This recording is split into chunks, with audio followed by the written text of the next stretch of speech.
Hello, my name is Annalise Barnes and I am in Education 6000. I have a presentation today on a couple different types of child development theories. The first one I want to discuss is Erikson's 8 stages of psychosocial development. He believed differently than Piaget. Erikson believed that rather than stages of development only happening during childhood and adolescence, that we never stop developing, that even as much older adults, we're still developing, just during a much different stage of our lives. So he broke down his developmental stages into 8 different ones. The first one is about a year old. I guess I didn't really talk about that. Erikson believed that all of his stages, there's a crisis happening that basically, depending on what kind of care and environment and upbringing an individual has, they could have a more positive outcome or a more negative outcome. So the first crisis for the first stage is trust versus mistrust. Infants that are cared for and held affectionately and taken care of and spoken to and touched nicely, all that kind of behavior is going to lead to a more favorable outcome, where as they grow up, they'll have trust in people, hope, confidence. Babies that spend hours crying and their diapers are never changed, they're never checked on, they're not given bottles when they're hungry, those babies have the chance of growing up to be mistrustful, insecure, even perhaps feelings of worthlessness. Erikson's second stage is about toddlerhood, autonomy versus shame. Autonomy is just another word for independence. So at this age, and anybody that is a parent, has been a parent to a 2-year-old or spent time with a 2-year-old, knows that at this stage, they really love to do things by themselves. So if that is supported and encouraged, the child will have the independence. They'll learn to be proud of what they're learning to do. They'll have a good self-esteem, like, look, I did this. Whereas if they're discouraged from trying things by themselves, or the parent always comes in and rescues them, they could have more of a feeling shameful or even guilty if they're chastised for doing something wrong, for example. The third stage is initiative versus guilt, and that is between the ages of 3 and 5. It's building off of the second stage. Children are really taking in a lot based on their surroundings. They are copying adults and their peers. They're really starting to get creative in their play and using their imaginary play as a basis for what they're seeing in the world around them. If they're supported and praised for taking initiative in that play, they could get a sense of purpose. They could be feeling like, hey, look what I caused to happen. If they're not given any of that experience, and if they're not given a chance to practice, they might feel guilt. They might feel hesitant. The fourth stage is industry versus inferiority. Children are starting well, they're continuing to learn, grow, create, but at a more deeper level. Starting to work on the ages here are 6 to 12. So as they're 10 and on, they're starting to learn critical thinking skills. Some positive outcomes in the 4th stage is I always like to put the positive ones first. If they're encouraged, they could learn to have that self-confidence that's so important in the next stage, the next several stages. They're learning how to master many new skills. If they are not encouraged, controlled, not able to try to learn new things, they could have feelings of inadequacy, feeling less than. The 5th stage, identity versus role confusion. As you see in the picture, this is teenagehood. So a really fun stage. Most teenagers do some experimentation, not even a behavior, but more so maybe what kinds of music they like, what kinds of people they want to hang out with, how they feel about their parents and extended family. They're really going through a lot of soul searching at this time. If they have support,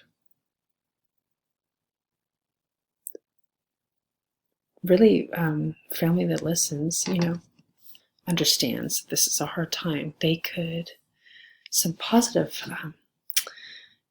outcomes they could have is feeling a sense of control or direction in their life, feeling independent, having a strong sense of self. Whereas if they don't have anybody to talk to,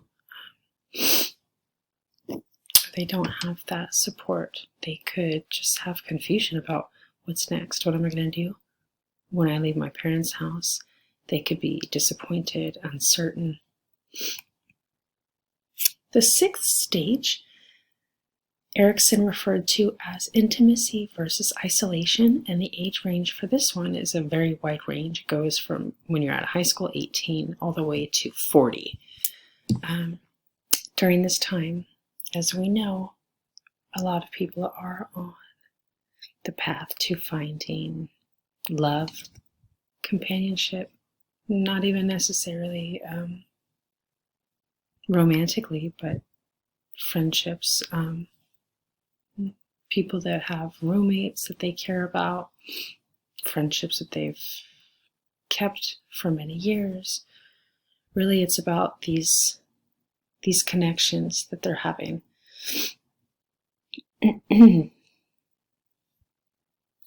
Some significant outcomes of this stage are you do find somebody that you're compatible with and that you make happy and makes you happy. They love you, you love them. For a person that hasn't found that but wants to, they could feel isolated, withdrawn, even perhaps agoraphobic, just not wanting to venture out of their homes.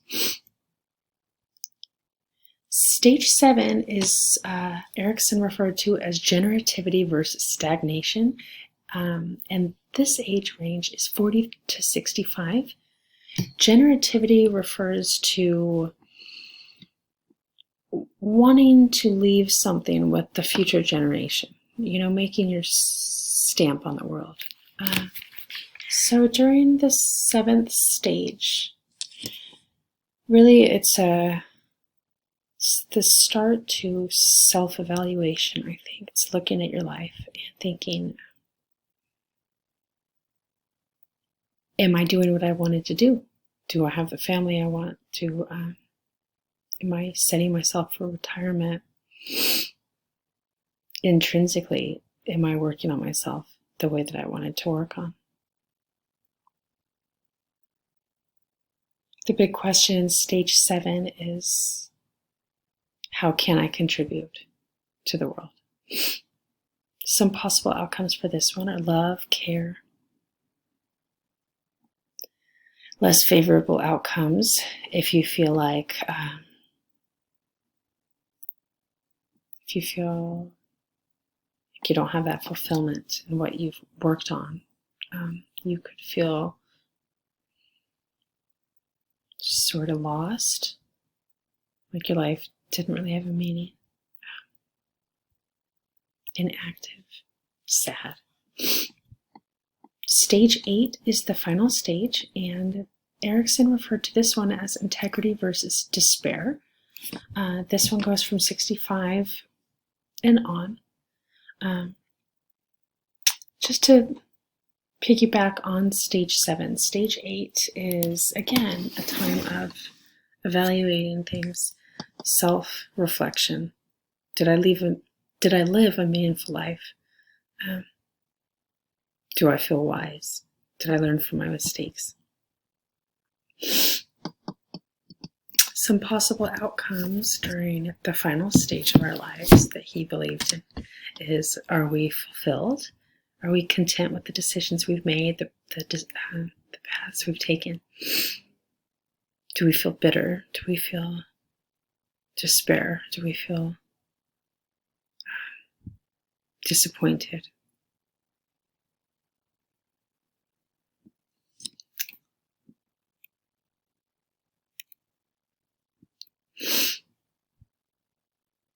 Really, Erikson's stages make a lot of sense because people are going through transitions all through their life. It doesn't just end when they graduate high school. There's always something, some sort of internal or external struggle that we're dealing with. The other child development theory is social emotional development. Social emotional development is how we deal with our own feelings. Can we recognize how we're feeling? Can we identify it? Can we express it in a healthy manner? Can we look at somebody and empathize and understand what they're feeling? Healthy social emotional development also allows us to build those healthy relationships, romantically or platonically. We all want to make connections with people. So our social and emotional development helps us make this happen.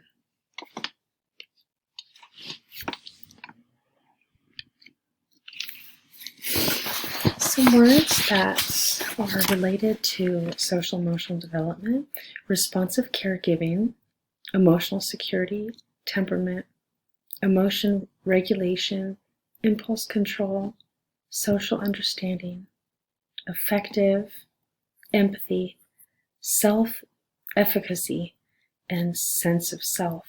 All of these things really have to do with us knowing ourselves.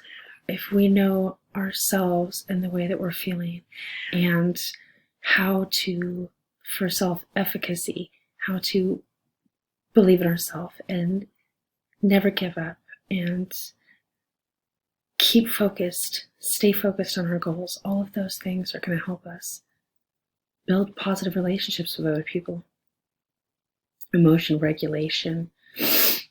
Absolutely. We need to be able to control, reframe the way that we think to move forward in a positive manner. Responsive caregiving, as we learned from Erikson Stages, care and attention and love, all of those things benefit children later in life. They do. And effective is just another word for what's going on, the process is going on for us related to our feelings and our emotions. Thank you. I hope you have a great evening, and I hope this was helpful.